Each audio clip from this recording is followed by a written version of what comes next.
Bueno, hola chicas, volvemos al texto de Farías, una vez más para tratar de ir mechando los temas que ya estuvimos conversando. Ustedes tienen un cuadro que estuvimos haciendo juntas donde llegamos hasta solamente la parte del resumen.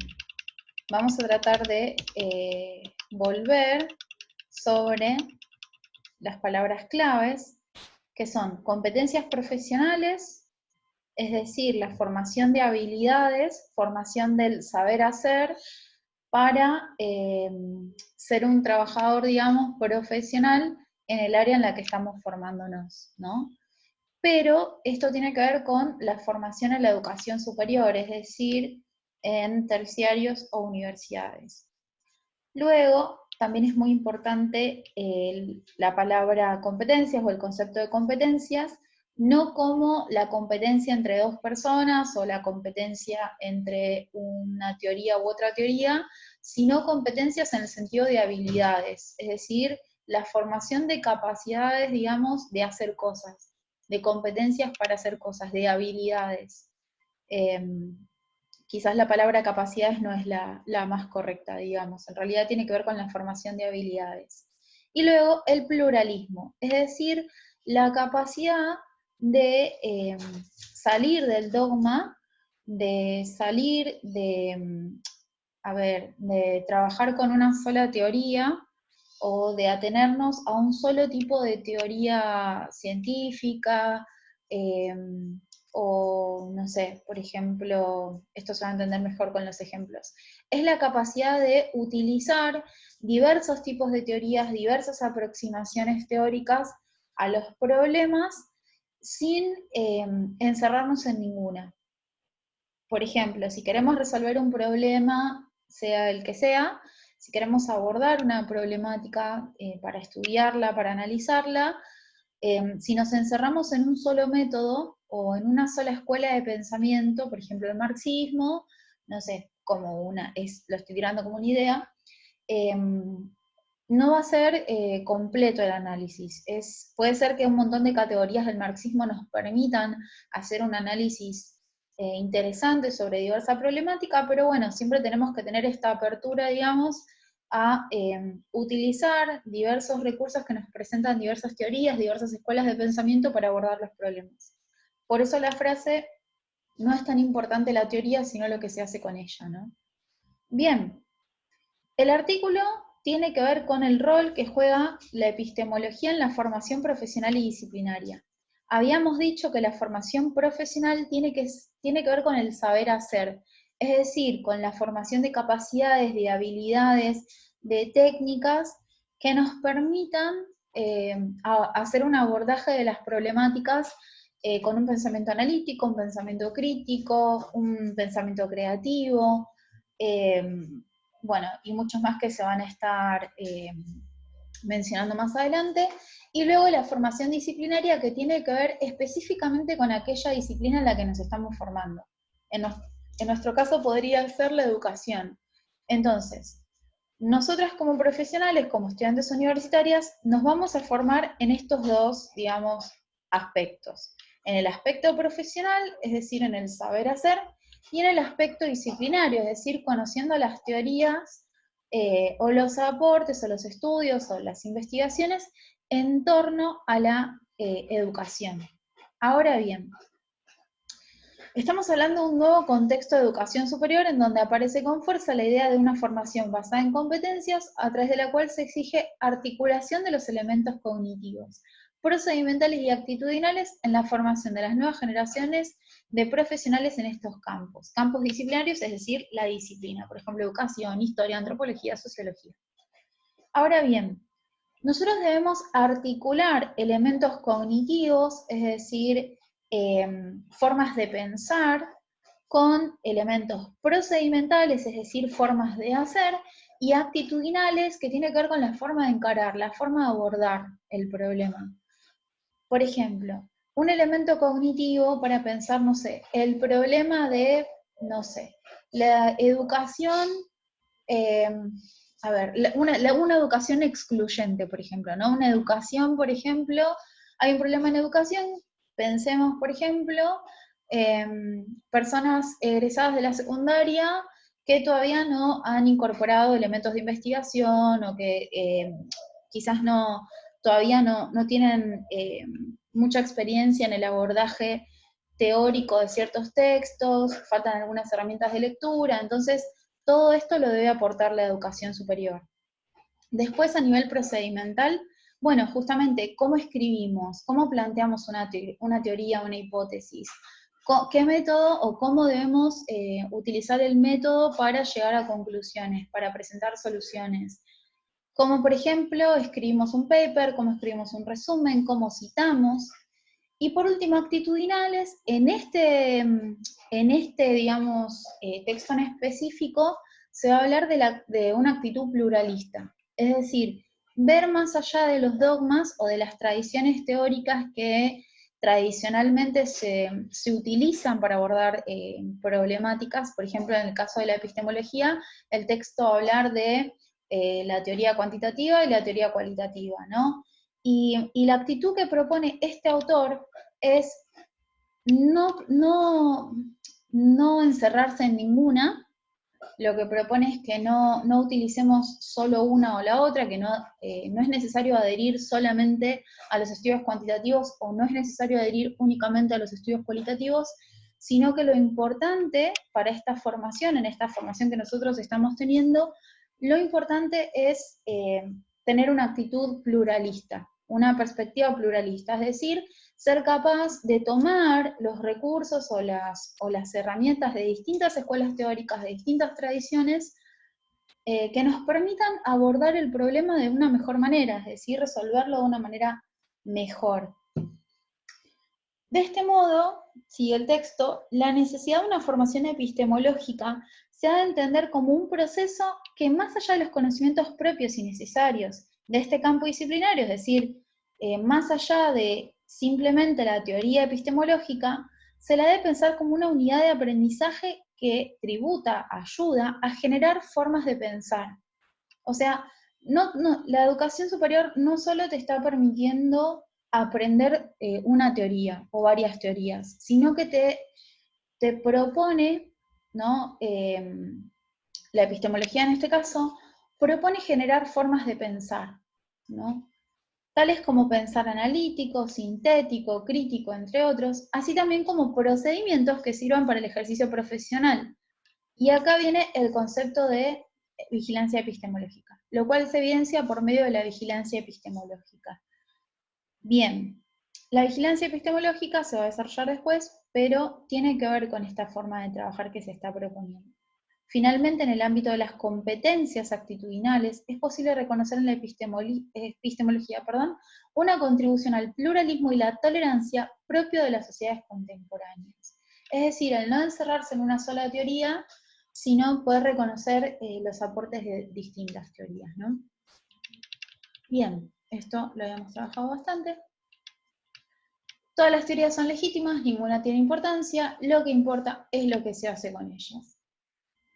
El conjunto de profesiones y disciplinas que hoy denominamos de las ciencias sociales tiene su origen histórico en los albores del siglo XIX, como consecuencia de los procesos que experimentaba la sociedad europea de consolidación de los estados modernos, el capitalismo y la industrialización. Todo esto, o sea, toda esta introducción es una introducción de tipo histórica. Es decir, que lo que busca hacer es explicar cuáles son las primeras, cómo se conforman las ciencias sociales, con qué objetivos, en qué contexto, y cuáles son algunas de las disputas que se dan al interior del campo de las ciencias sociales.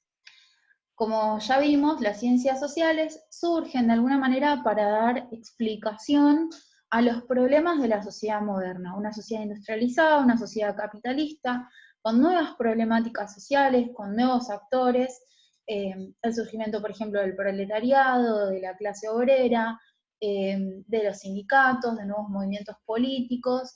Entonces, en este tiempo era muy importante el análisis de la cuestión social. Entonces empezaron a surgir disciplinas como la economía, la sociología, en este tiempo también surge la psicología, todo para dar respuesta a los nuevos problemas que generaba justamente este mundo moderno.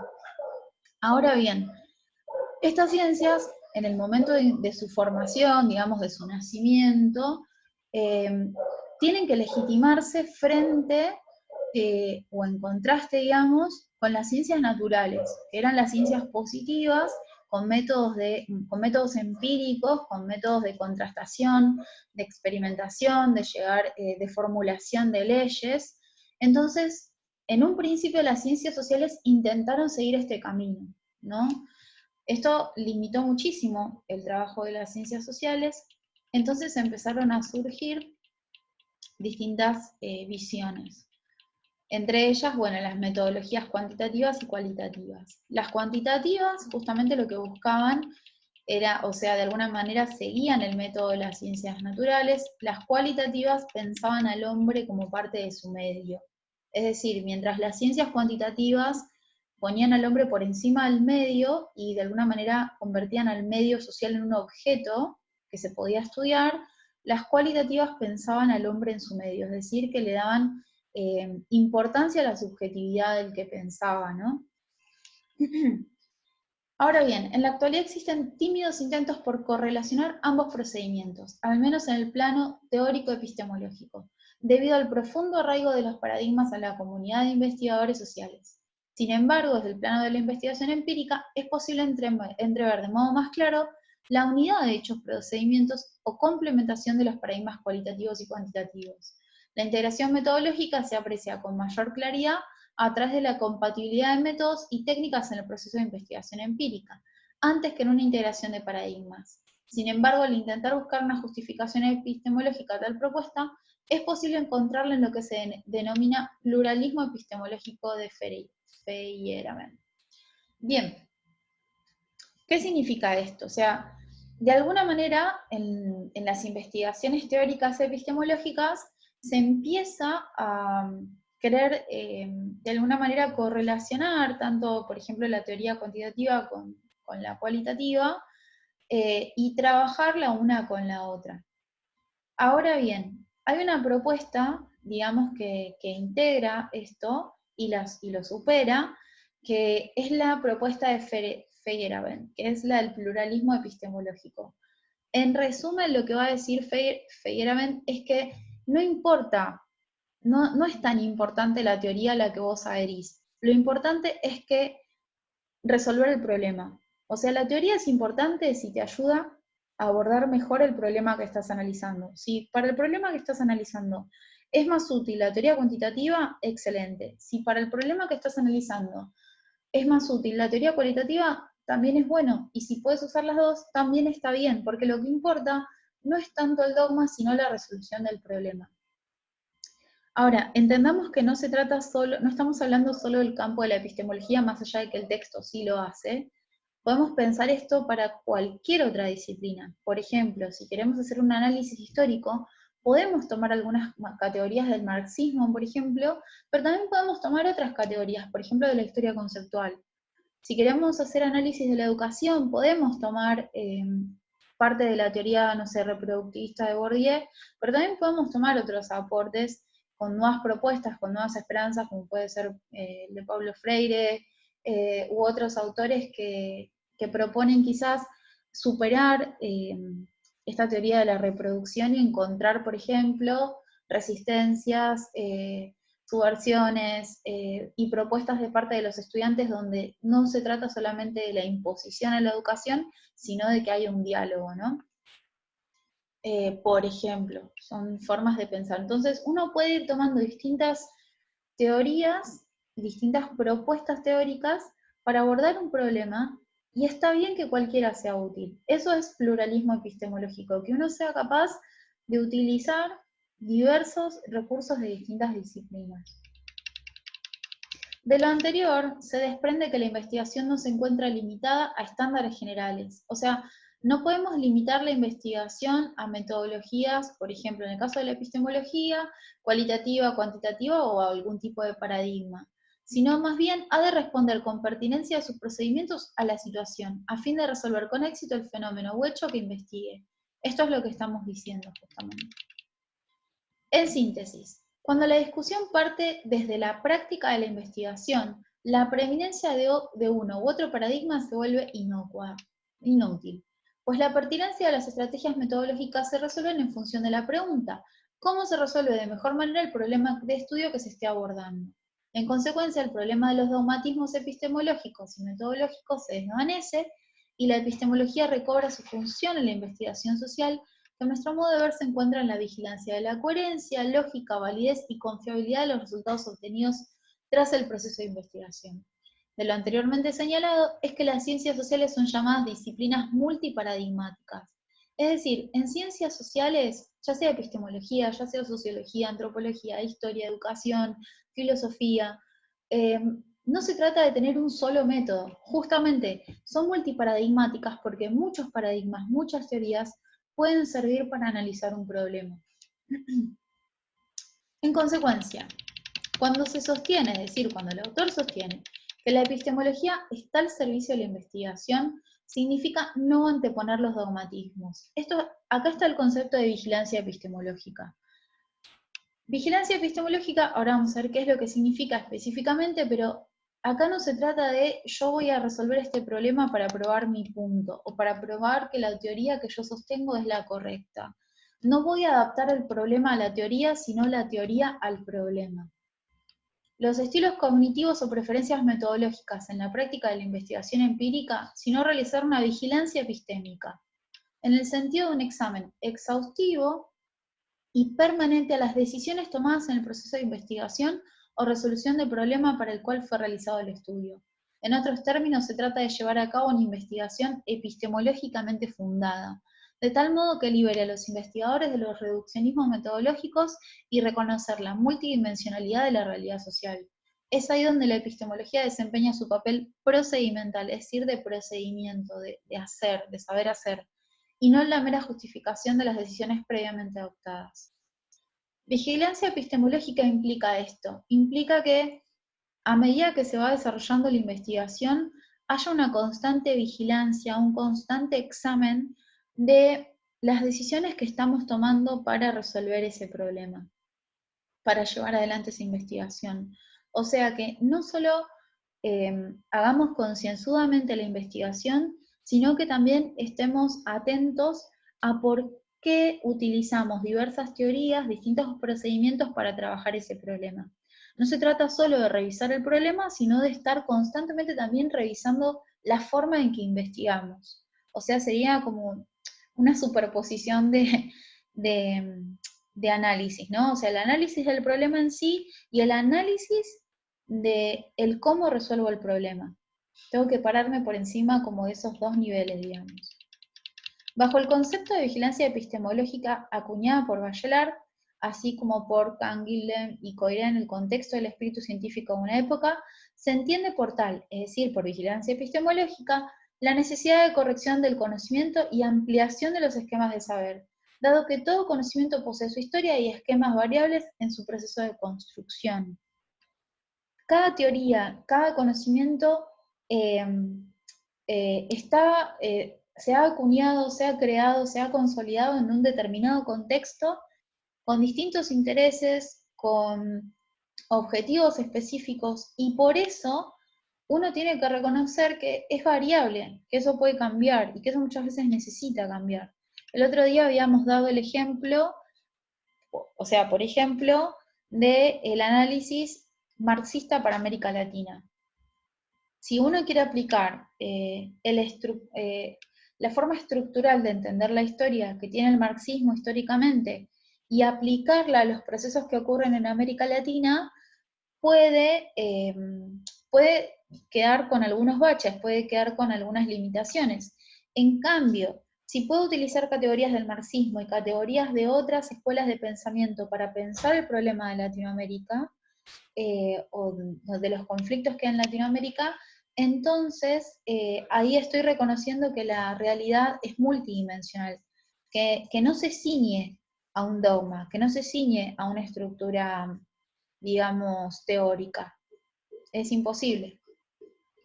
Es por ello que tal idea no se reduce a una vigilancia intelectual o de sus métodos, sino más bien es una forma de reflexión acerca de los modos de producción de conocimientos, en donde se pone a prueba las certidumbres racionales, teóricas, metodológicas, así como las mismas interpretaciones socialmente aceptadas. Bajo esta misma idea serán Bourdieu y Lacan quienes especifican la función de vigilancia epistemológica cuando señalan la exploración sistemática de las categorías de pensamientos no pensados, en tanto objetivados e inscriptos como esquemas de percepción y de apreciación, que delimitan lo pensable y predeterminan el pensamiento y que guían la realización de la práctica del trabajo de investigación. Este párrafo es complejo, pero bueno, lo que está diciendo acá es que la vigilancia epistemológica implica que muchas veces no estamos pensando el cómo pensamos. A veces simplemente tomamos una teoría y pensamos así la realidad, ¿no? Y usamos los lentes que nos provee esa teoría para pensar la realidad y no analizamos justamente los lentes. O sea, lo que está pidiendo es que si vos elegís un lente, por ejemplo, la teoría cuantitativa o cualitativa, ¿no? La teoría cualitativa para pensar la realidad. Esos ruidos los hace mi perro. Por ejemplo, te pones los lentes de la teoría cualitativa para analizar un problema. Bueno, lo que te está pidiendo la vigilancia epistemológica es que lo que analices sean los lentes, justamente. Por eso hablábamos de posicionarse no solo arriba del problema, sino de arriba de la forma en que pensamos el problema. Digo arriba como un ejemplo, ¿no? Hay que analizar los pensamientos no pensados, es decir, aquellos pensamientos que tenemos naturalizados, que creemos que son verdad y que nos van a servir de alguna manera para pensar la realidad de forma, digamos, incuestionable. En tanto, objetivados, es decir, e inscritos como esquemas de percepción y de apreciación, es decir, se han vuelto una forma de percibir y de apreciar la realidad. Por eso yo le puse el nombre de lentes. Yo me puse estos lentes hace mucho y ahora toda la realidad la analizo desde estos lentes. Pero estos lentes de alguna manera terminan delimitando lo que yo puedo ver. Entonces es importante que también los analice, porque estos lentes también se crearon en determinado contexto, con determinados objetivos, con determinadas teorías que lo legitimaban, y bien podría tener un montón de lentes, o sea, bien podría tomar un montón de otros lentes para analizar un problema. Entonces la vigilancia epistemológica supone que yo sea capaz de sacarme estos lentes y de probar otros a ver cuáles me permiten ver mejor el problema. En síntesis, la vigilancia epistemológica apunta a develar el por qué y el cómo se piensa como se piensa. En estos términos, pero bajo otra concepción, se encuentra el concepto de observación de segundo orden, y a esto iba yo con el tema de los lentes, aportado de las teorías de sistemas cerrados de Luhmann. De igual modo, la vigilancia epistemológica contribuye a derrumbar la antinomia, la oposición entre paradigmas cualitativo y cuantitativo, en tanto al centrar su examen en la construcción del conocimiento, revela las posiciones teóricas y epistemológicas subyacentes, es decir, escondidas o no visibles, que condicionan los conceptos fundamentales y el objeto mismo del conocimiento, así como sus métodos de investigación y sus efectos o resultados. Es decir, aquellas cosas, esas posiciones teóricas subyacentes que condicionan, son justamente eso, esa posición a la cual vos adherís y cuyos, digamos, postulados van a condicionar la forma en que vos ves el problema, en que vos ves el mundo, que vos percibís las situaciones. Si vos no podés salir o no podés cuestionar esa misma posición, entonces vas a estar condicionando a toda la realidad que estás analizando. Bien, hasta acá la primera parte y luego seguimos.